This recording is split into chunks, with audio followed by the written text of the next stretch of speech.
Hey guys, so I am seeing fall stuff everywhere already, so in an effort to not be too far off trend, I'm going to share my summer homeschooling favorites with you guys today. I will put a link to my homeschooling favorites playlist up here so that you guys can check out some of my other homeschooling favorites. These are just things that we enjoyed over the summer and kind of in the beginning stages of our homeschool year this year. Technically, it's still summer for another few weeks, but that's a whole nother topic. So I'm gonna share with you guys some things that we've really enjoyed as of lately in our homeschool. So the first couple of things are more for the toddler, preschooler stage. I finally have found a good Play-Doh recipe, so I'm gonna put that in the description box below.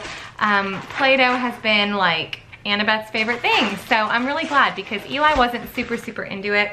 Along with that, she's loving these Melissa and Doug Play-Doh tools, the wooden Play-Doh tools, and I have her using these. These are called Love That Tray, I believe.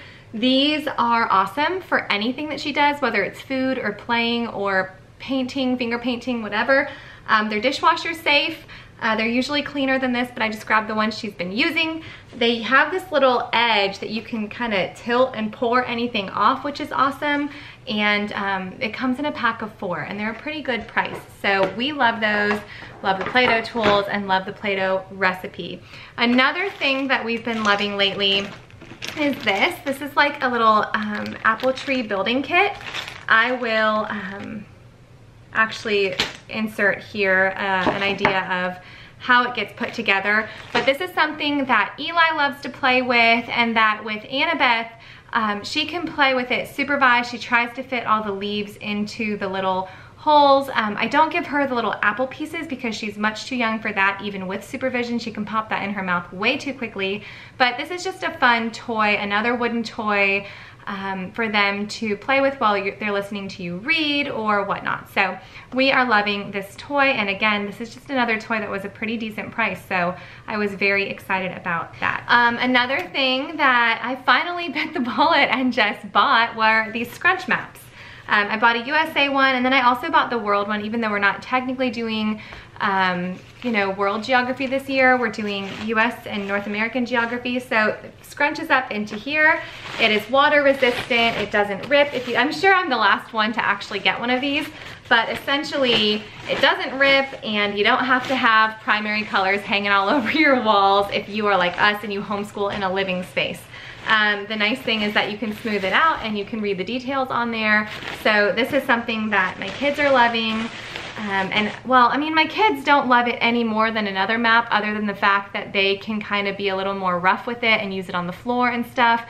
But I particularly really love this because it keeps my walls empty, and it's just available. I keep it in our morning basket, so when they're doing their map drills, or if we're using Hungry Planet or Material World or whatever, if we're reading about a missionary, if we're doing Story of the World and just reading about history, we can pull them out and have them just right on the table as we're eating. I'm not really concerned about anything messing them up. Next, I have this. This is an apron that goes along with an anatomy or a human body unit. My kids technically don't know about this one yet, but I wanted to share it now. I know it's going to be a favorite coming up, but we have not started our anatomy unit yet. I wanted to share this in case anybody's starting their school year and are planning a human body unit.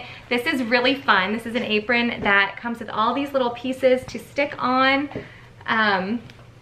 So this is great for anybody who's doing a human body unit, and my kids are gonna have a blast with this. I can just see like Eli wearing it and having so much fun with the older kids trying to figure out where things go, or even just them being goofy and putting things in the wrong places. So that's a really fun educational toy to have in your dress up bin, to have in your classroom, whatever. I think it would be really silly just to wear it as a teacher while you're teaching an anatomy unit as well. Next is this.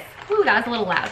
This Buy It Right game. I know I showed this on my summer back to school, or my summer surprise party.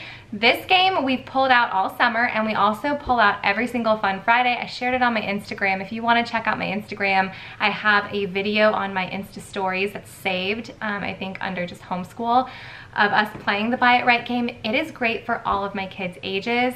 One thing I love about it is that Eli can participate, and it's fun enough that even though all I'm having him do is arrange the numbers. When he rolls the dice, I have him arrange it smallest to largest, so he's paying the cheapest price for each product.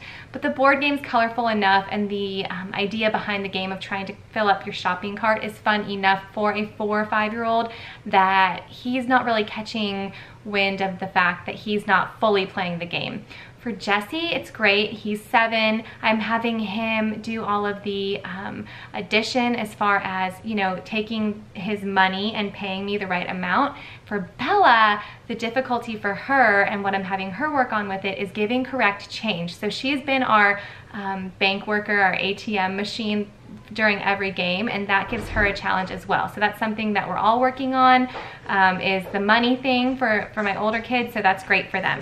I can't go through a homeschooling favorites video, especially talking about a human body unit, without sharing one of my kids' current favorites. This Lift the Flap questions and answers, what is poop? What can I say? I have 2 boys, and they love this book. So I'll show you a little bit of the inside. It's just silly. It's silly, but it's actually educational. It's fun for them. They're enjoying it. I love them. Like, they'll come and get it and kind of like sneak off with it because they don't want anyone to know that they're actually enjoying the book. So this is a good one to add. It's a good book to stick in your bathroom. Hey, maybe it'll encourage them to read. That's a fun one. Also, this book. My kids love to read to the baby, and she loves books. But the problem is that Eli's technically not reading yet. So all of these Usborne touchy-feely books, that's not my books, that's not my puppy, that's not my giraffe, that's not my unicorn. They're fun because it is basically, you can figure out what it says even without reading the words. So that's not my puppy, its tail is too fluffy, and then you feel the tail. That's not my puppy, its paws are too bumpy. So Eli can read this to her just by kind of guessing with what the touchy-feely part is, what they're saying, why they're saying it's not my puppy. So that's a great one. And then the last book I have here, which I showed in my morning basket video, is this, Jesus Calling for Kids.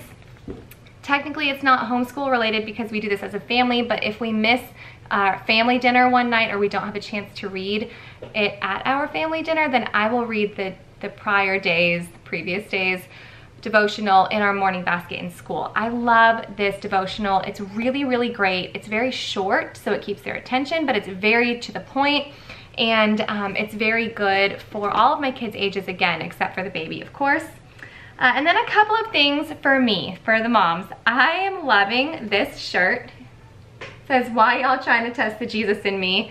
If there was ever a shirt for a homeschooling mom, this is it. I'm gonna put it in the description box below, a link to it, because you need it. It's actually very thin and lightweight, so I really like this. It's just funny. It doesn't make me any nicer to my kids on the days when they are testing the Jesus in me, but it's just kind of like a little tongue-in-cheek, good for a mom to have. Let's see, what should I do next? Okay, this.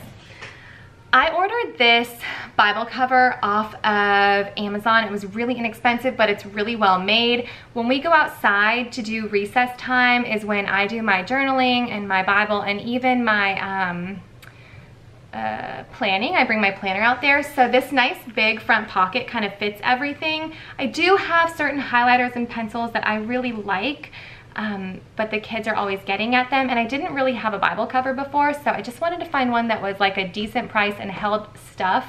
So I grabbed this, and it's been awesome. If you've seen my essential oils haul, then you know that I love Peace and Calming. This has become like the #1 oil in our homeschool. I don't sell oils, so don't worry, I'm not trying to push it on you.